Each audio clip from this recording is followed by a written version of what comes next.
Hello, this is the UCLA Housing Voice podcast, and I'm your host, Shane Phillips. This is episode 7 in our ongoing incentive series, supported by UCLA's Center for Incentive Design. Throughout this series, we'll be exploring the misalignment between what we say we want our policies and processes to achieve, the behaviors and outcomes they actually incentivize, and potential solutions. Mohammed Alameldin is joining us this time to talk about his research on construction defect liability and its impact on condo development. Condos matter because they often offer a dramatically more affordable entry point to homeownership than single-family homes. Multifamily housing is the most affordable housing type in urban neighborhoods, and cities are in big trouble if the only multifamily anyone's able to build is rentals. Even in suburban areas, condos often are a better match for many households, including older people and people with mobility challenges for whom driving or stairs can be difficult, if not impossible. Owner-occupied multifamily housing has always been underrepresented in the U.S., but condo production has fallen off a cliff since the Great Recession, and if we're going to fix this problem, then we need to first understand what's causing it. Construction defect liability laws are not the only cause, but Muhammad makes a strong case for why they're an important piece of the puzzle. And I liked this topic as a transition between incentives in building codes and incentives around homeownership because it really touches on both. We'll have a few more homeownership episodes in the new year. Before we get to the interview, some very exciting news. We have a Substack page. We created it for listeners to discuss and comment on each episode and to ask questions of us and each other, and the first post just went live with this episode. You can find it at uclahousingvoice.substack.com. The first post shares a few logistics for our upcoming book club, and it'll be the best place to share your comments and questions about chapters 1 through 4 of Stuck. That said, you're always welcome to email me directly at shanephillips@ucla.edu. Expect to hear some of your feedback on the show, and the sooner you get it in, the better. Going forward, we'll be posting comment threads for the book club and regular research episodes on Substack, with the goal of having a more permanent and organized record of everything we learn from each other. I'll see some of you there, but nothing is changing if you just want to keep listening. The Housing Voice podcast is a production of the UCLA Lewis Center for Regional Policy Studies, with production support from Claudia Bustamante, Brett Burnt, and Tiffany Liu. You can reach me at shanephillips@ucla.edu or on Blue Sky and LinkedIn. With that, let's get to our conversation with Mohammed Alameldin.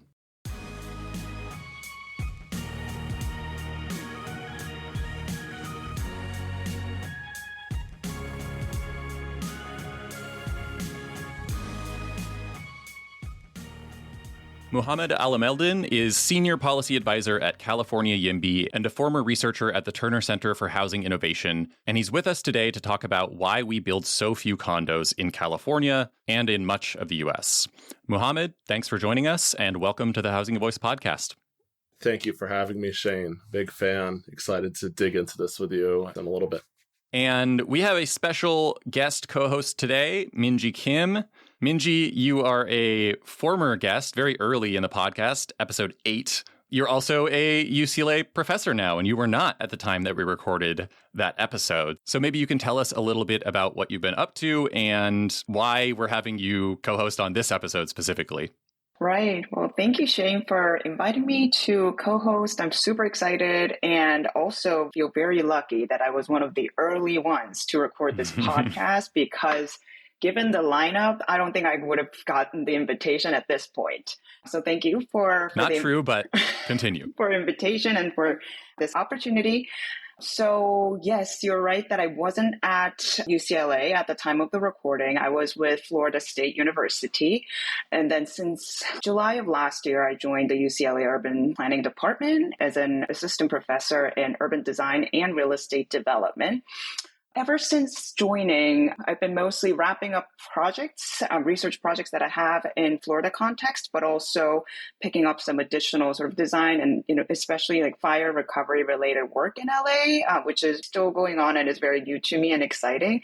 I feel like I've been, literally thrown into the fire and, learning as I go. So it's been a wonderful experience.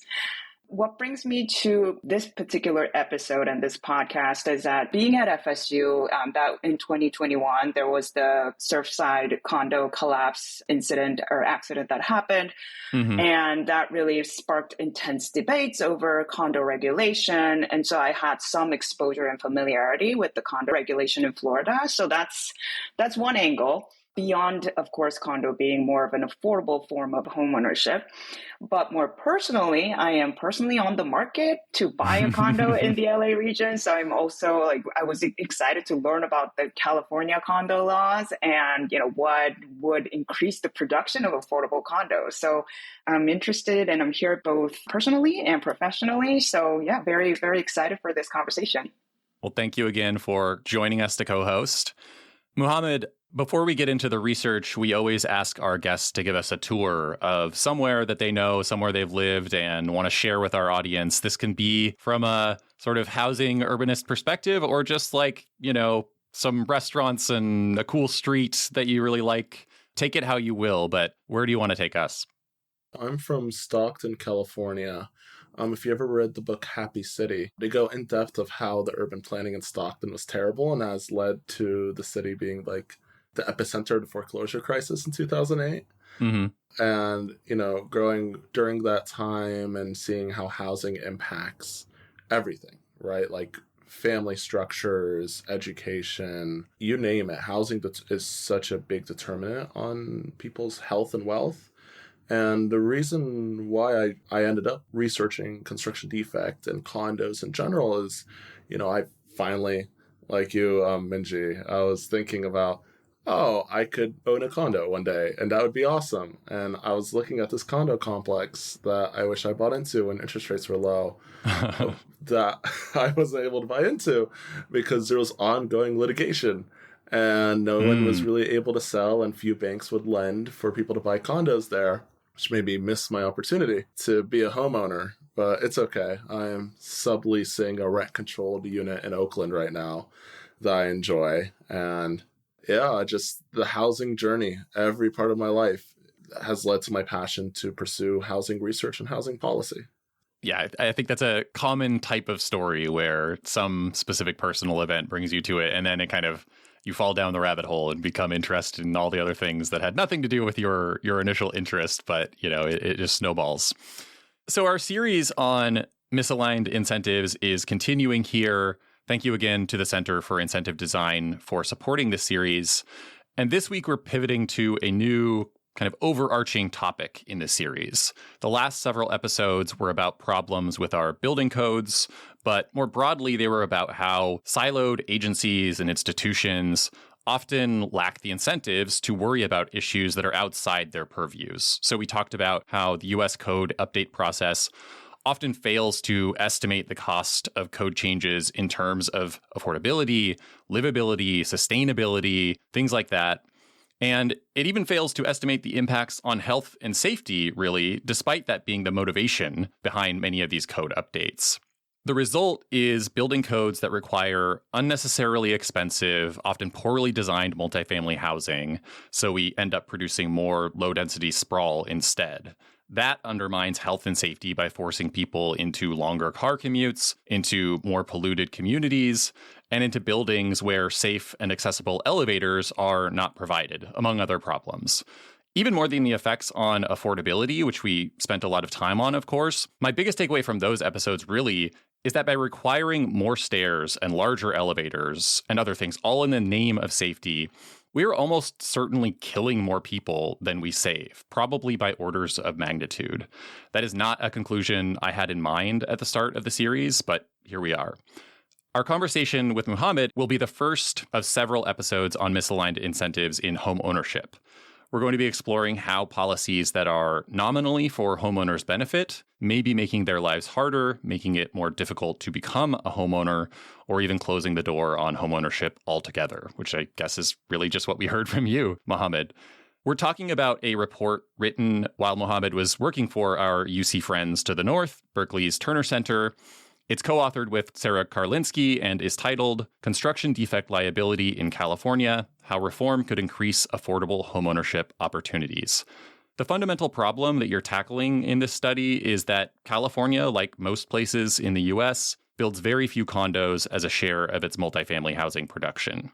This stat is a little bit shocking, but by your count, Mohammed, just 3% of multifamily homes built in California from 2011 to 2021 were condos, and that compares to nearly 40% in Canada. There are many reasons for that disparity, and we're going to talk about a few, but one of them, and the focus of this conversation really today, is construction defect liability, which I'm going to let you define in a minute. I liked this as a transition episode in this incentive series because it calls back pretty clearly to our conversations about building code and construction quality.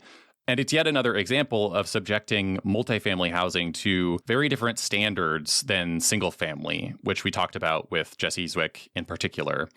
And this might go without saying, but let me just give a few reasons we should care about how few condos we build in California and across the country. One is that as far as homeownership options go, condos are way more affordable than single family. In LA, San Francisco, and a few other counties that Mohammed and Sarah looked at, condo prices are 30 to 50% lower on average. That is literally hundreds of thousands of dollars cheaper. Because detached houses are so much more expensive, especially in more urban and walkable areas, if you want to become a homeowner in the US, then there's a very good chance you will have to decamp for the suburbs. And that's perfectly good for you if that's your preference, but it is not for everyone. And people deserve alternatives, especially when urban condos come with a bunch of positive externalities for the environment, for public services, for health, economic growth, productivity, etc. So those are just a couple reasons. Anything you want to add to that, Mohammed, on why we should care about the supply of condos and the affordability of condos we're able to build for that matter? That's a great question. So I think the lack of supply of condos that we're facing in the market, right? If only 3% of multifamily units, multifamily is defined as 5+ units in a structure, if only 3% are for sale, I mean, that's 3,000 units just in California last year that were produced. And we create more babies in 2 days than we built condos in the whole year. And this is going to lead to what I fear an even more economically segregated society, where the primary driver of wealth within the United States is through home ownership. And if people's options are either a single family home in the suburbs or maybe a small scale development, but most likely a single family home in cities, it's very difficult when rents are so high for people to save up money for a down deposit without assistance from their families. And intergenerational wealth is great, but a lot of people have been prevented to access that for so long. And the numbers prove it, right? Like most people that live in condominiums are first-time homeowners and are most likely people of color. Right? That's what the data shows.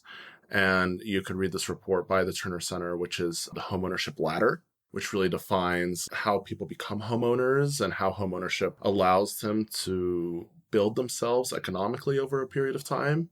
And it's slipping away for future generations of Californians, right? The median age for a homeowner is about 49 years old in California. And if it becomes more and more difficult and less people have access, we need to find ways, especially with people that want to live in cities, to be able to live and grow in cities. And a big part of that is condominiums, tenancies in commons, co-ops, land trusts. I mean, you name it. Any form of somehow some sort of ownership where you could stay somewhere is so vital to the longevity of cities. Anything you wanted to add to that, Minji?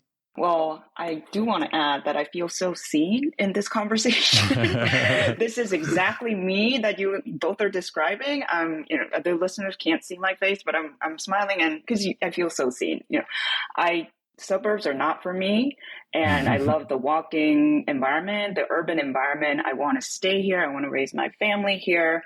But at the same time, single family homes in LA in general, but detached single family homes in urban LA and in Santa Monica particularly are over $3 million.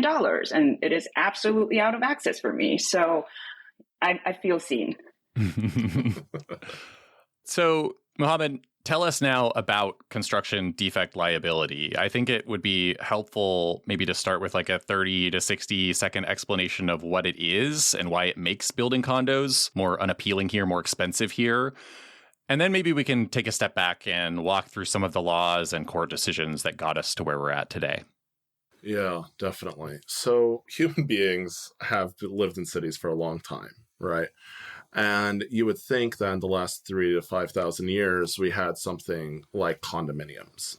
But we actually didn't until like the 50s and 60s. And I believe you covered this in a previous podcast. But, you would see more co-op structures, more informal ownership. And what condominiums did is a condo is just an apartment for sale. It is many people owning different stakes within the same building. And this became more formalized after in the post-World War II period. The issue is that when things go wrong, how do we hold people accountable? And that's like the core thing of like, what is construction defect liability? And construction defect liability, plain and simple, is in California within a 10-year period, if you find certain defects, you can go after the builder. There's a right to repair process that's not really followed or well kept or utilized within the state of California. But, typically it goes to the courts, insurance settles, money goes to different people. It might be enough for the repairs, it might not. But it's a way of which people are made whole if there are issues within the structure of something that they invested into as a home ownership option. And what qualifies as a construction defect? What kinds of things are people, finding as defects and suing over, that kind of thing? So the issue is that we don't have set standards of what is like quality and not quality construction. Like it's not clearly defined through DRE or the Department of Real Estate. That's perfect territory for lawyers. That's exactly where they love to be. Oh, yeah. It gets even better, right? Because anyway, and we could talk about the lawyers in a bit, but it's not really defined. So like it could be like specks of paint being missing to like actual structural issues and everything in between.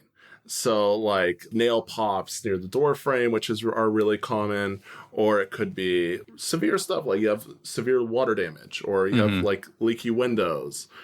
And the main issue here is that you have up to 10 years to pursue litigation.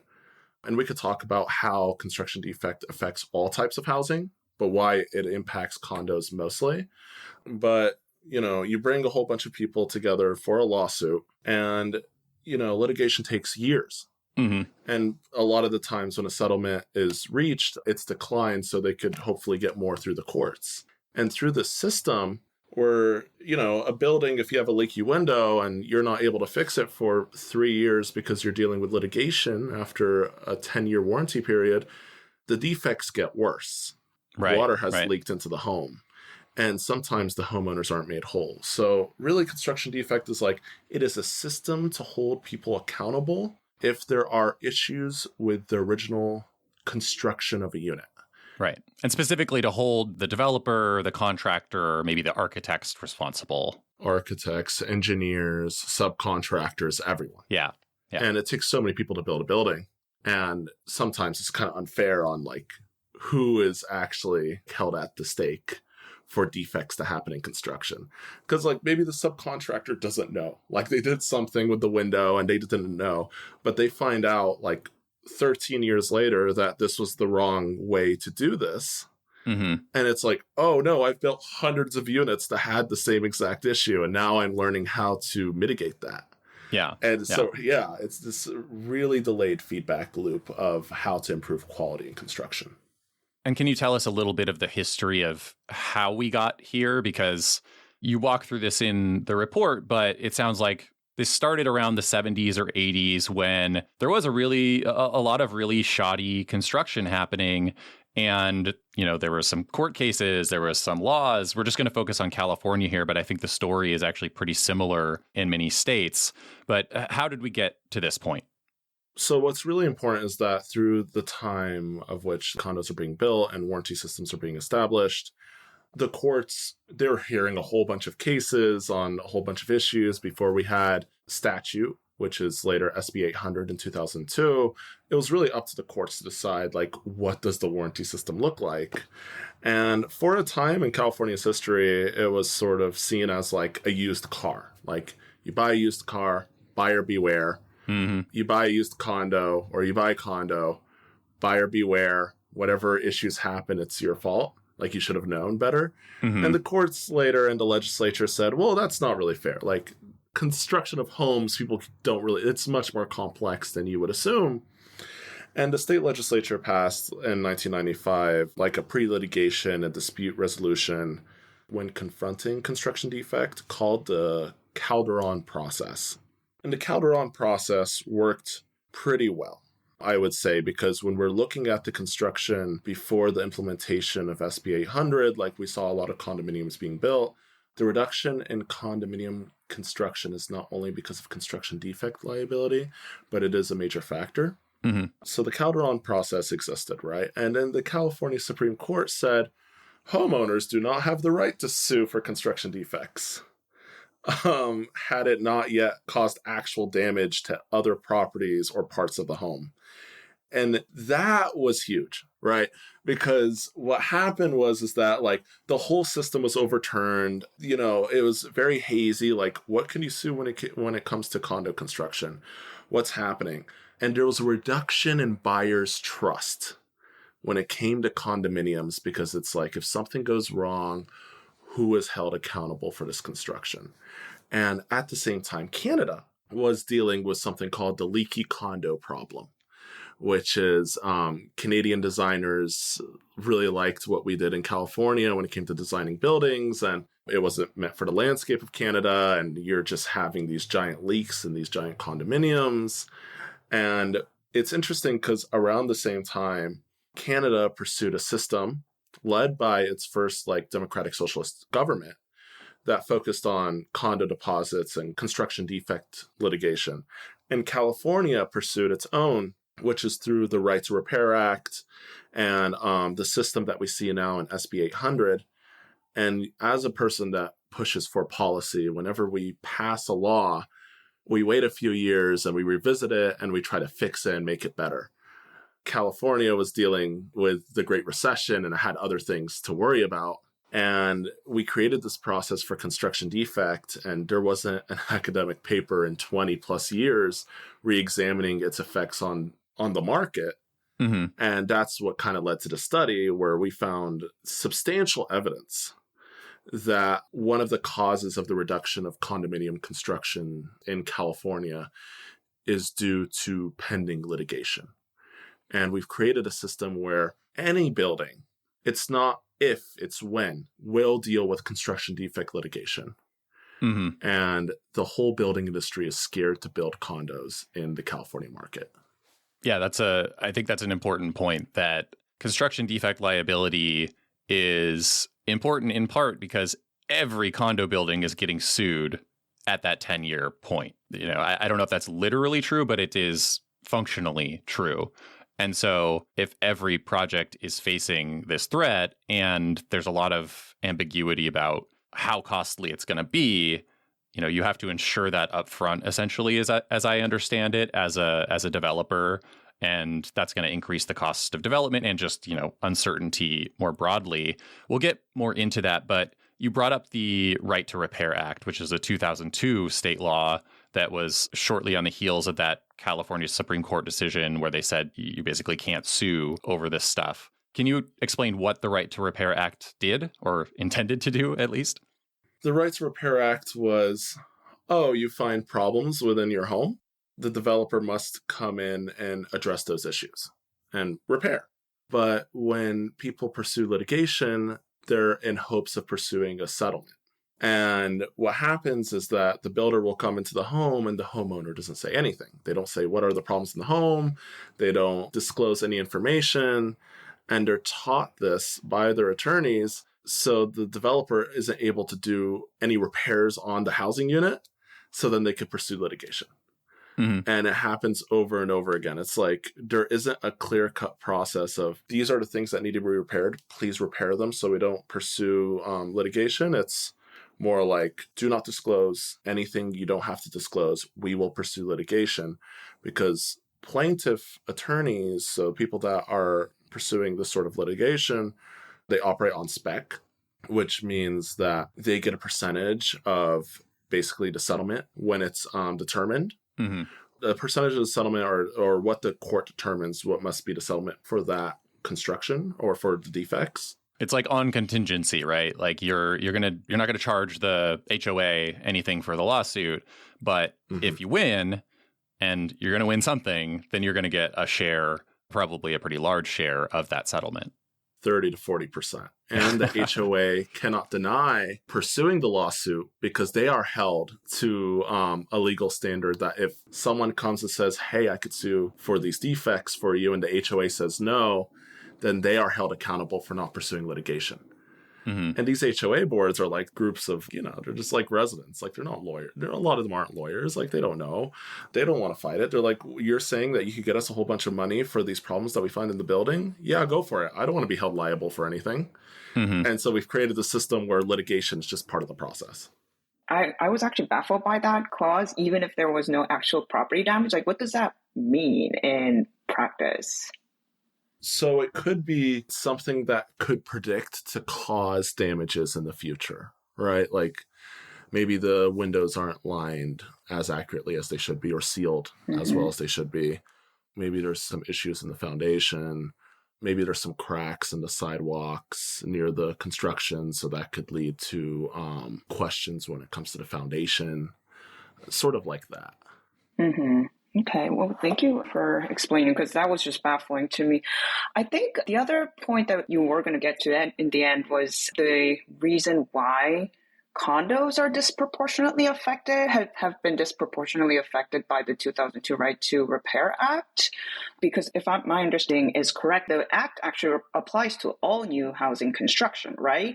But what you're saying is that because condo projects are more complex, they're subject to different building standards, they're more likely to organize than single-family homeowners. And those are some of the reasons why condos have been more subject to or have been disproportionately negatively affected by the act. And I just wanted to make sure that if I got that correct, did I miss anything? And I'd like to explain this a little bit more in detail.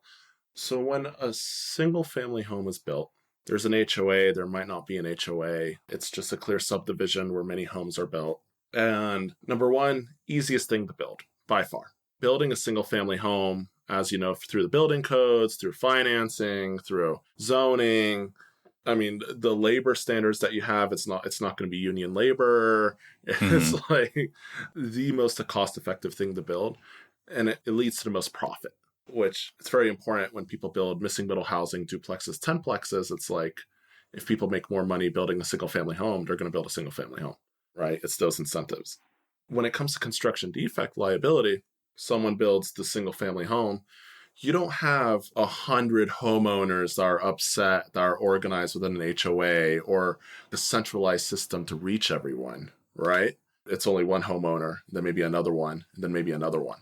Right. You might have a situation where the exact same construction defect appears in all, 100 homes in a subdivision development, but it's probably more common that just maybe contractors screw up on a few.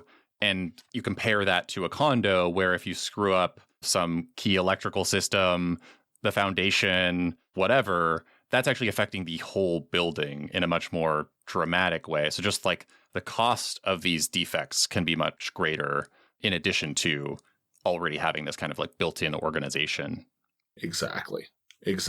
And when it comes to this plethora of single-family homes, it doesn't mean construction defect litigation doesn't happen. It does happen. It's a little harder to organize, but it's possible, right? Like it's the same builder, like let's say it's KB or Lennar or something. There's a new subdivision. You could go and ask homeowners. Like it's a little bit more groundwork. When it comes to condominiums, it's like you just go to the HOA and they'll tell you all the issues because they've all been there. Another reason why condos are disproportionately affected by this is because the profits from single-family home construction make it more worth it. It just does. Like if I am going to make $200,000 more a unit building this, I could deal with the litigation. Like that's fine. But if I'm building condos, which I have to deal with the discretionary approval process, I have to deal with the utilities, I have to deal with neighbors, The tax system incentivizes more rental than for sale.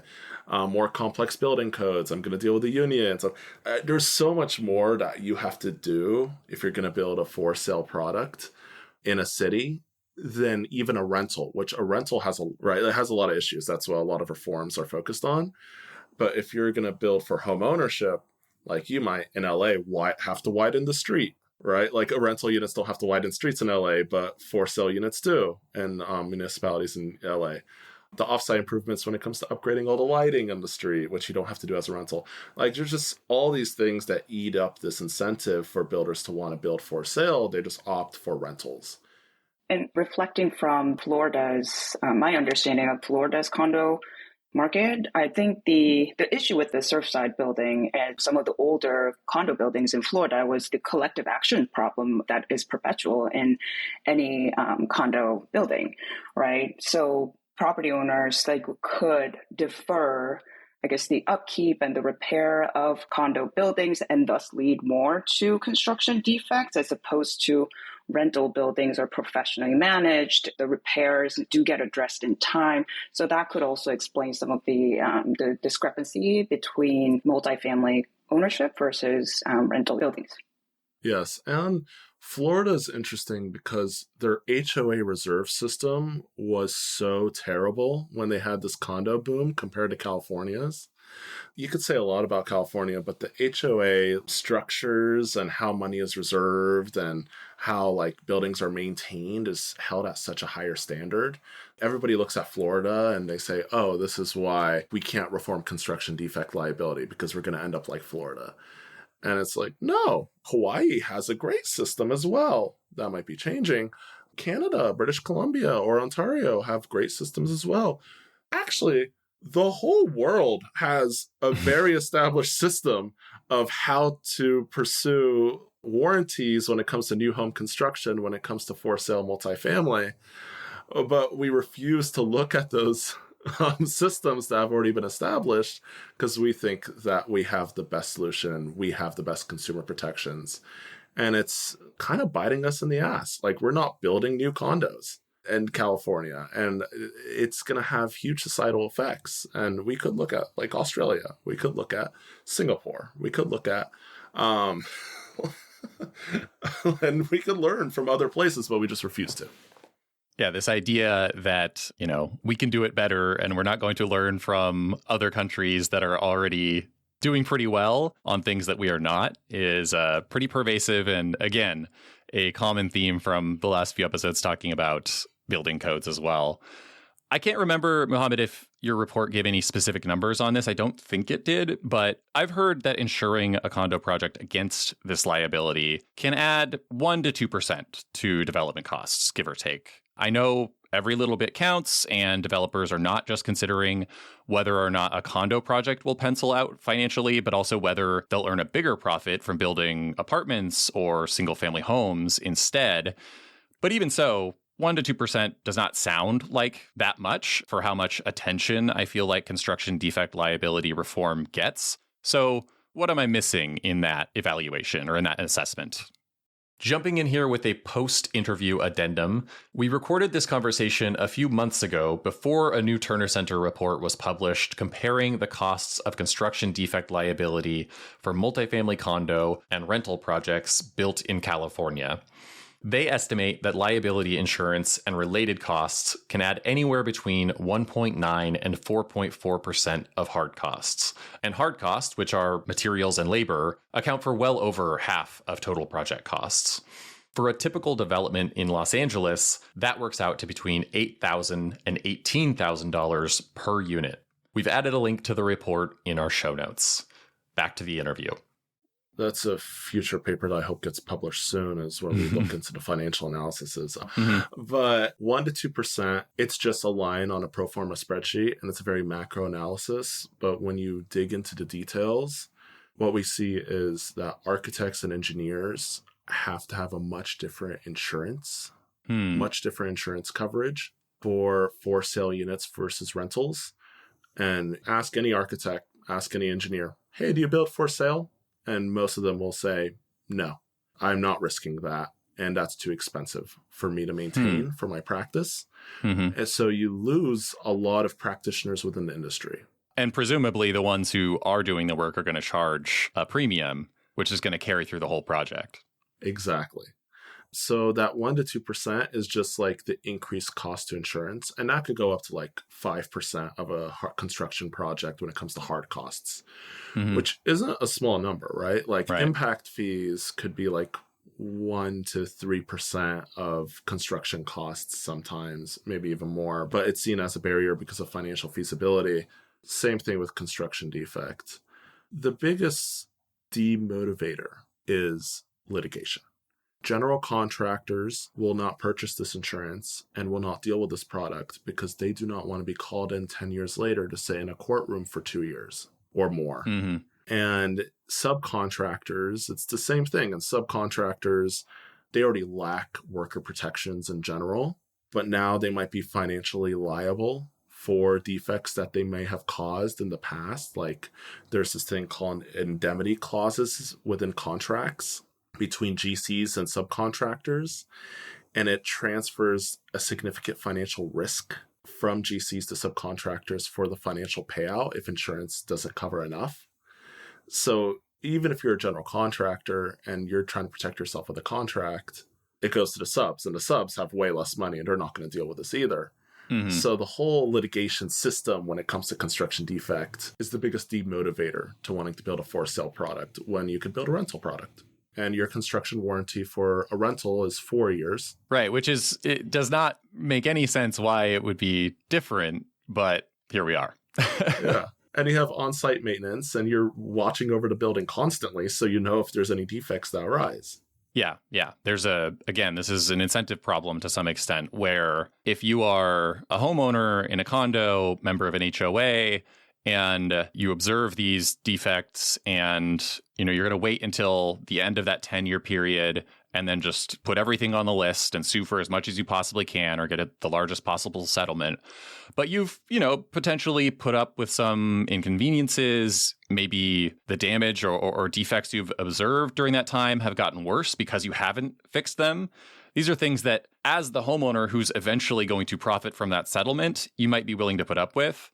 But as a apartment owner, that's just a liability for you that you're going to have to pay for. And even if you're thinking ahead and, okay, we're still going to be able to sue the developer and get a bunch of money, you have tenants living in these units who are not going to be happy to be dealing with these problems, and they're not going to see any profit from it. And so you kind of can't put that on them in the same way as a homeowner might be willing to put it on themselves.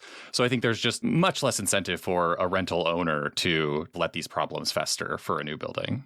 Exactly. Another thing that does come up in the report, Mohammed, is how the threat of these lawsuits, the cost of these lawsuits, and the upfront costs probably disproportionately hurts lower costs, kind of lower frills condo projects, where you have a situation with like similar insurance costs against a smaller sales price. And so it's going to sort of push things toward more luxury condos, fewer low HOA cost, maintenance fee cost, simpler buildings. And that seems like its own problem, where in a way it's amazing that the condos we do have are still so much more affordable on average than detached single family homes, because I think the condos we're getting are actually kind of gold plated relative to maybe what developers would be willing to build if they didn't have to face this additional cost and risk. And I can also share that a very similar dynamic is playing out after Surfside in Florida. So kind of to your earlier point, Mohammed, about the reserve requirement in Florida, there was a couple of Senate bills that passed. One was actually about homeowners association and strengthening that process. And then the other one was about like structural inspections and then mandating financial reserve, sufficient financial reserve funds for structural issues. So these two new bills created for safety concerns, obviously. Well, real estate professionals in Florida are projecting that these will have disproportionate impact on the older condos that are owned and occupied by low-income owners, because those are the buildings that are likely to have waived reserves funds already, and that they are now, having to do structural inspections and then are asked to have sufficient funds, which they currently don't maintain. And so there are projections and already, developers sort of buying up older condos for redeveloping them into more of the luxury condos where the homeowners do have the sufficient financial means to support a greater pool of reserves as well as pay HOA fees. So, although the safety concerns and the need to maintain a healthy reserve is an important goal, there's also the unintended consequences on the lower income households. So this is interesting because I think Florida and California are just like complete opposites of the spectrum here, as with a lot of things. There are other reasons why people are opting more for like luxury condominiums. It's the tax system. If within a capital stack of development, there's debt and equity, and if you invest into a for sale product on the equity side, you get taxed double the rate than if it was for a rental.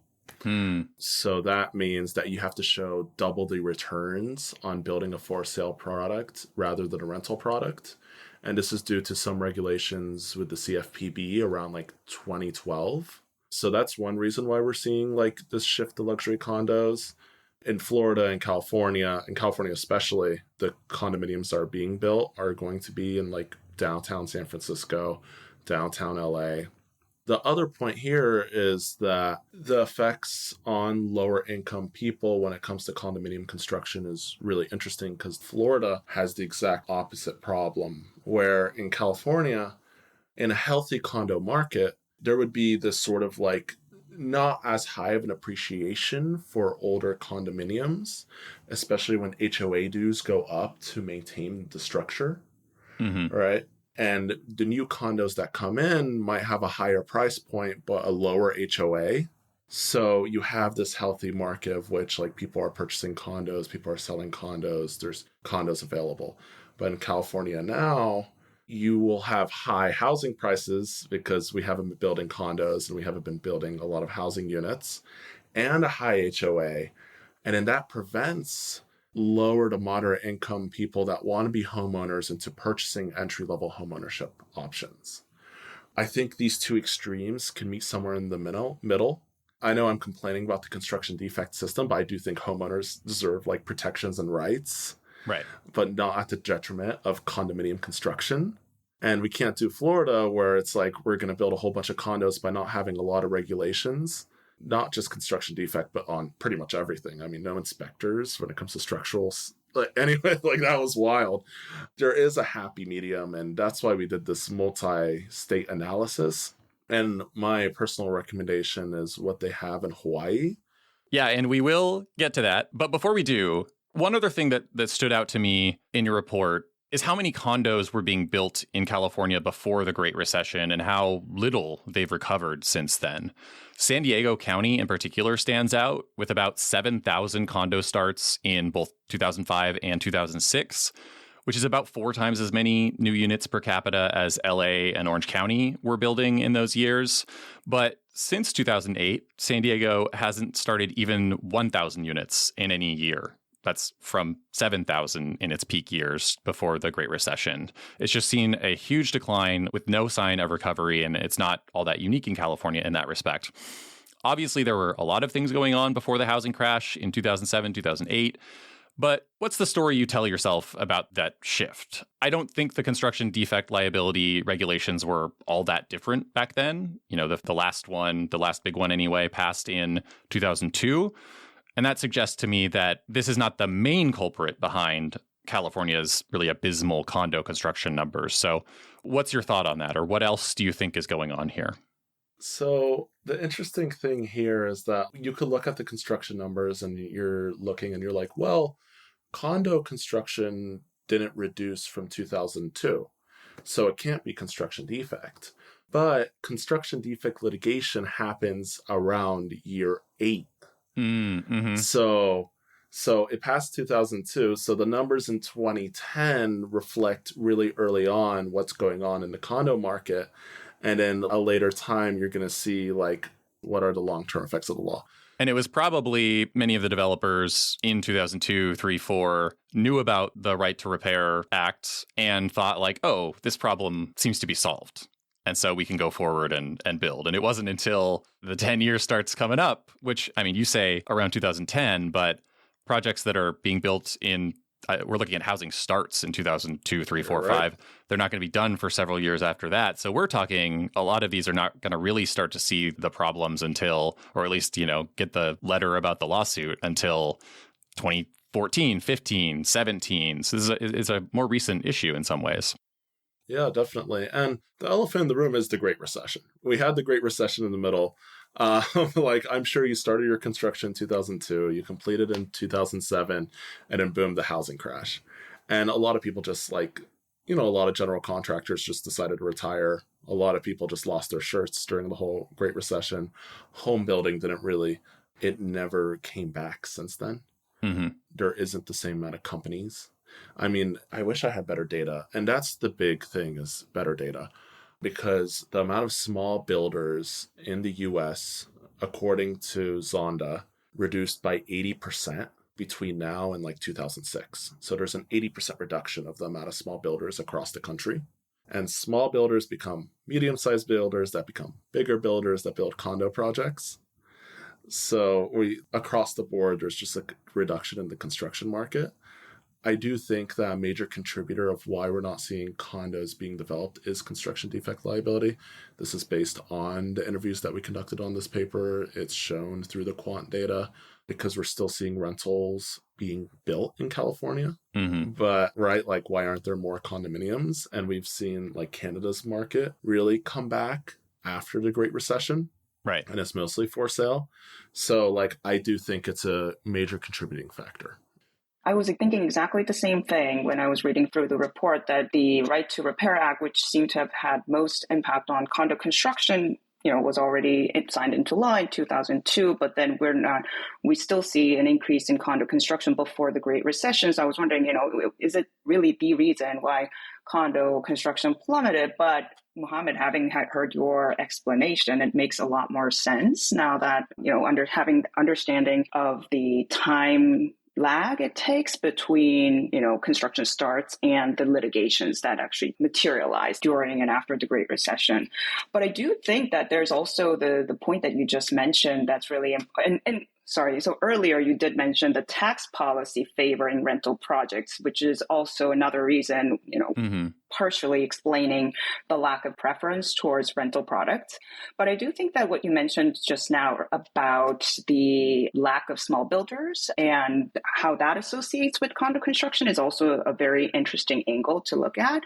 I mean, knowing the development industry, it's a very specialized market, right? There's single family home builders, there's luxury apartment home builders, there's, high-rise condo builders. There's not a lot of developers that run the gamut of different building product types. So I was thinking, as I was reading through the report, maybe there's an entire, really interesting real estate history to be told here, that the entire condo ecosystem from, general contractors, developers, bankers, and insurers who were just decimated after the Great Recession and never recovered to its previous sort of healthy ecosystem, and how that differs from multifamily rental projects would be an interesting angle and another way of explaining the lack of condo construction. 100%.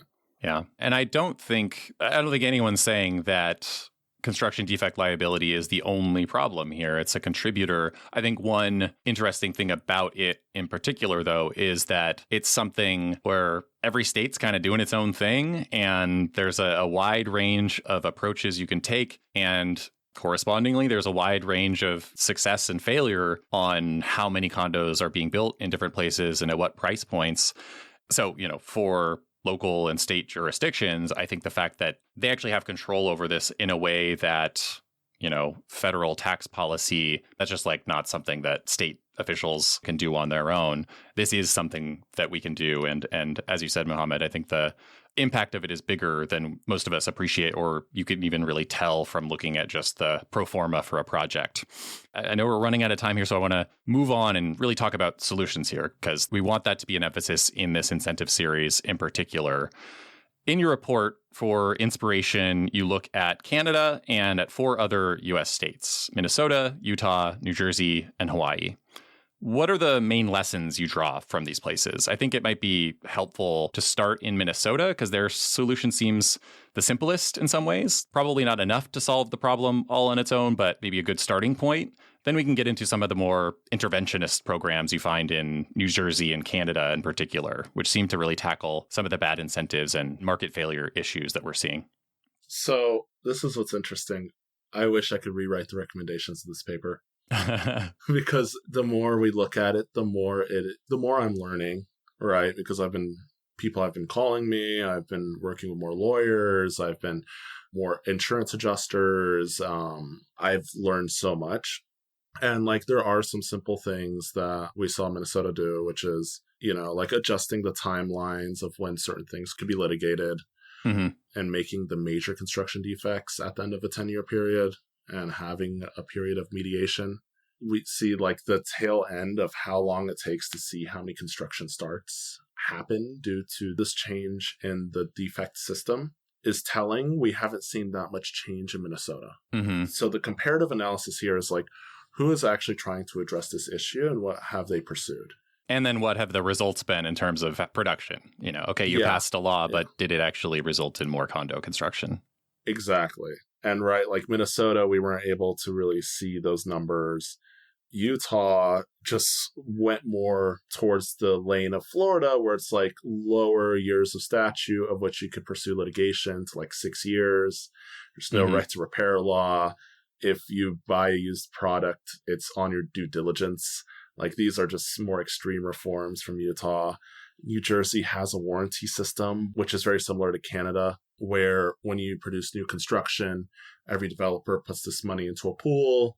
And then when you have an issue or something that needs to be repaired, you kind of submit it to the warranty program and they send you the money to do the repair. So you're avoiding the whole legal process, it sounds like.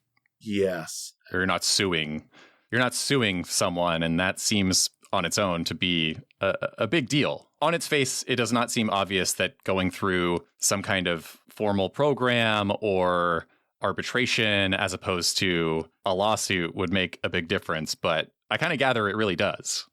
Yeah. The more repairs could be done and the less litigation that occurs is how we solve the construction defect issue while still protecting homeowners.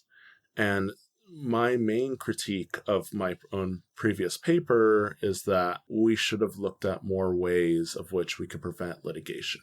And I will tell you 3 main reforms that I think would work. This is why people listen to the podcast. They're getting the material you can't get from the report itself. I know. Now is the chance. Yeah. Number 1, the HOA conducts an inspection, which could be paid for by the developer or by the HOA reserves, of any problems that happen within a building every year. And they send it to the developer, and the developer goes and fixes it. What's the benefit here is that when it happens to year 9 and they go and sue for a whole bunch of damages, where was the history of this in the last 8 or 9 years in your reports? Like, we came in and fixed it each time. So people don't abuse this sort of warranty system that was meant to protect homeowners and at the same time ensure that developers and insurers aren't taken advantage of. So that's number 1. Number 2, federal courts have this system, and I think the state of Texas has it too, where let's say insurance offer, because it's usually insurance payouts, right? Insurance offers double the settlement amount or triple the settlement amount that it takes to do all the repairs. But the plaintiff wants to pursue litigation still. If at the end of that period, you go through the courts and it's less than the settlement amount proposed, then the plaintiff must pay for the legal fees for the defense. How is that beneficial? What happens is that the insurers are going to offer a much larger amount of money to the homeowners on the onset because they know that will prevent litigation, and the homeowners know that's enough for them to address all of their concerns when it comes to their homes. So that prevents excessive litigation, right? The homeowners are made whole on year 1 because insurance is like, look, I'm so sorry for your issues. We're going to offer you double what it takes to repair your home. Are we fine here? And they'll say, yeah. But there's less lawyers or plaintiffs that want to pursue that litigation because they get much less of a payout when it comes to a settlement. It's kind of fun being an advocate. I used to be a researcher. I can't say these things, and now I can actually say it. Number 3 is twofold. Number 1, HOA is not legally responsible for defects or for not pursuing litigation. Like, we shouldn't have the system where HOAs feel forced to sue unless they want to. Number 2, the Department of Real Estate could develop their own objective performance standards for single family and multifamily home ownership through like administrative rulemaking. Canada has this set of standards where it says the masonry wall or veneer cladding cracks in excess of 3 millimeters in width are not acceptable. Mm-hmm. It's a very clear, like, the executive branch, the DRE is going to set these standards of what is acceptable and what is not acceptable for a new build. Yeah. Or within a 10-year period.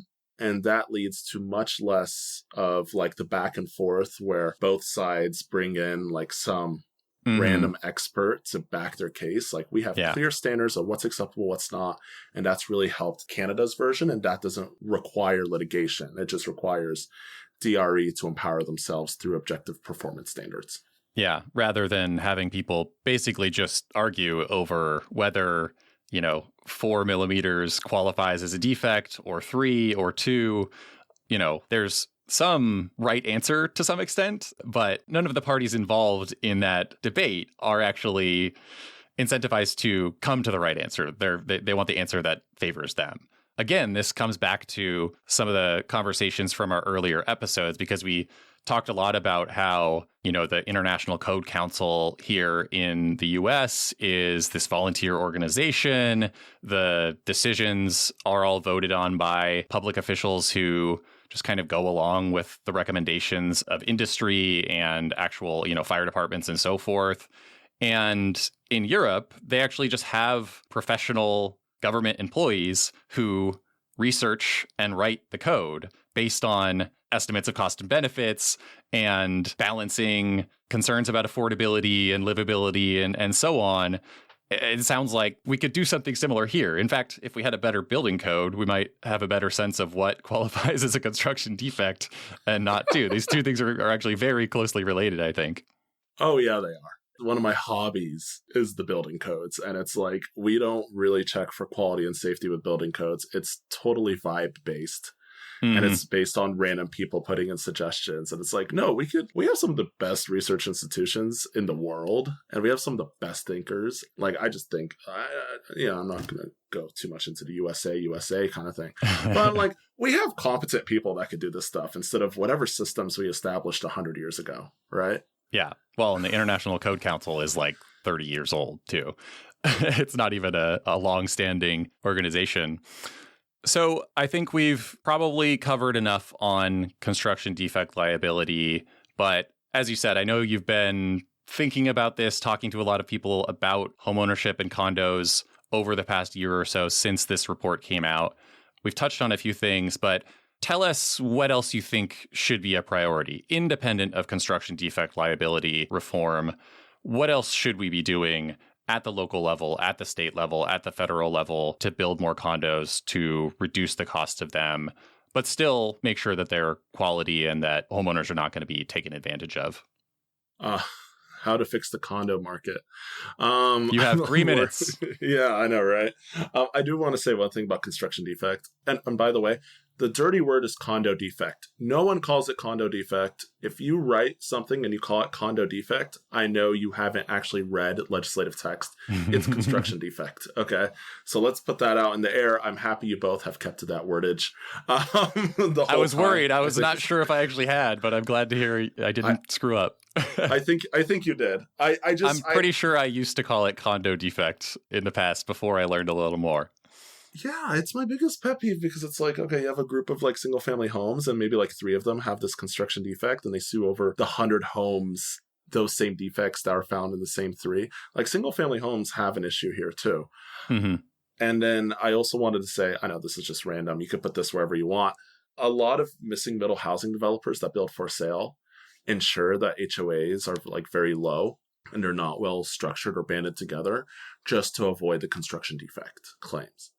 Right, like they try to keep it under 30 units. And we also didn't discuss how construction defect killed the co-op.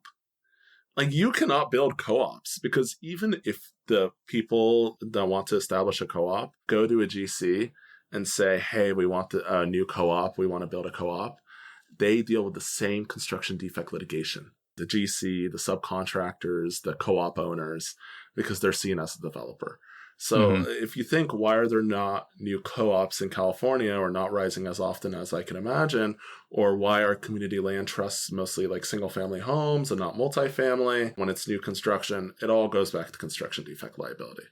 So the co-op owners themselves are the developer in this situation. And so they're like, sue themselves. There's no one to sue, I guess. Yeah. And so if there's problems, they're just kind of like stuck with it on their own. What I know is, and this is like anecdotal, right? This is why it's not in the paper, but I talked to like 2 different people about it. The GC just won't even touch it. They're like, it's for sale. I'm not going to touch it if it's units that touch each other that aren't like townhomes. And then it's like, who is held accountable when it comes to these construction defect claims? If the co-op is the developer and then they find defects later, you have a whole co-op suing a GC. Like, it just gets messy. Like, there needs to be some sort of like stratified system for construction defect. How else to fix the condo market? And I'm sorry, we're a little over time. First, the tax system is the most important thing.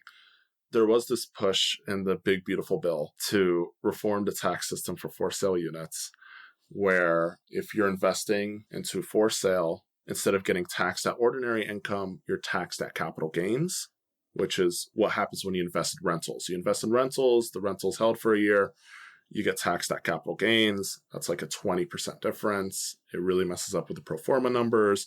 Most equity firms won't even invest in for sale because the people that they take money from don't want to deal with a bigger tax burden, even if the returns make it worth it. I don't know. I guess Trump heard this and was like, no capital gains on any home sold. And it's like, no. That's like a much worse problem. Like that makes the problem way worse. Like, just equalize the tax system here. 2, you already discussed building codes. Number 3 is how we finance condominium construction. It's not just the tax code, it's also the deposit structure. So if you go anywhere in the world, and I'll use Egypt as an example, but you could even just go to Mexico, you could go to Canada. If you want to buy a new home, you could go to a realtor or you could go to a developer and you give them 5% at signing, 5% when foundation is laid, and 10% when construction is complete. And you put a deposit on a new home. It's very common in Europe too. And what happens there is that the capital stack for the developer becomes bank debt, but also the deposits from the prospective home buyers. And we limited this to like 3% of the home purchase price of what's returnable to the home buyer. But because there wasn't really a great system on protecting prospective home buyers, but we have this thing called computers and we have bonds. And what a lot of other countries do is you put down a home deposit, it gets bonded if the developer has enough experience, because bonds are very risk adverse. And if you want to back out at any time, you could just sell your deposit to someone else and someone else could fill in. Some people even sell it for a profit because the market changes. And the developer gets the benefit because they get a bank loan and they get a bonded deposit that they could keep at escrow and they could pull it out when it comes to construction, and they don't have to pay out equity partners. Rather than using more equity, which has a high return on investment requirement. And so basically, the less equity you can have in your project, or at least equity that expects a return, and replacing as much of that with deposits as possible is going to reduce the total development cost for you. Exactly. And banks seeing these higher deposits will give you higher loans as well. So it really benefits twofold because it makes building condos a much less risky product. And it's all about incentives, right? I'm building single family homes and I'm dealing with the lawsuits because I'm making this much money. If we change the condo deposit system within California to something similar to Hawaii or to British Columbia or Singapore, Australia, Mexico, etc., we will solve this issue where we have 10 people bidding for like a 2-1 in Berkeley and raising the price from $1.2 million to $1.7 million. You have it where 10 people could each put down a deposit for a new home, and they get to buy this home for, let's say, $1 million, which is already a lower price because the developer will give a discount on the new construction because you put this investment that's going to hold for like a few years until construction's done. So just to be clear, the existing system, you only have to or you only can put a 3%, maximum 3% deposit?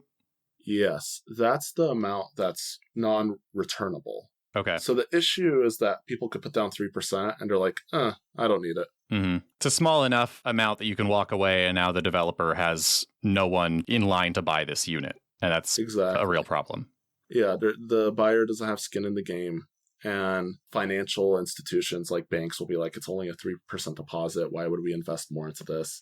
And it's not enough to help with construction costs. And the thing about condo deposits is people are very worried about what happens to the prospective home buyer if the developer goes under, right? Number one, for a bond to cover deposits, for you to even use deposits for construction, their standard is higher than anything you can imagine. Like you have to be like a developer with a GC that's been on time for 20 projects. Like you have to show that you were able to do this. Number two, insurance is required to cover the bond, at least in the British Columbian system. And you get your deposit back within 30 days, 30 to 60 days.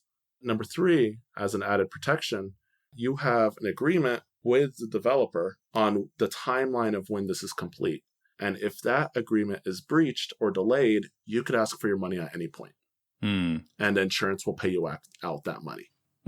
So you could sell it, you could get the money back whenever you want. Like people have figured out this system. Just California is so risk adverse that it comes to our detriment that we don't see new housing supply or new options for home ownership.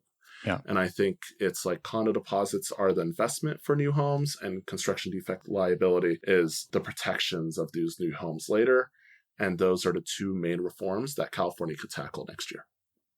Yeah, that's an interesting way of looking at it. So it's essentially deposits are the pre-construction policy where we're a little too overprotective, and construction defect liability is the post-construction policy where we're a little too protective, and both of them are making it more expensive, more risky to build condos.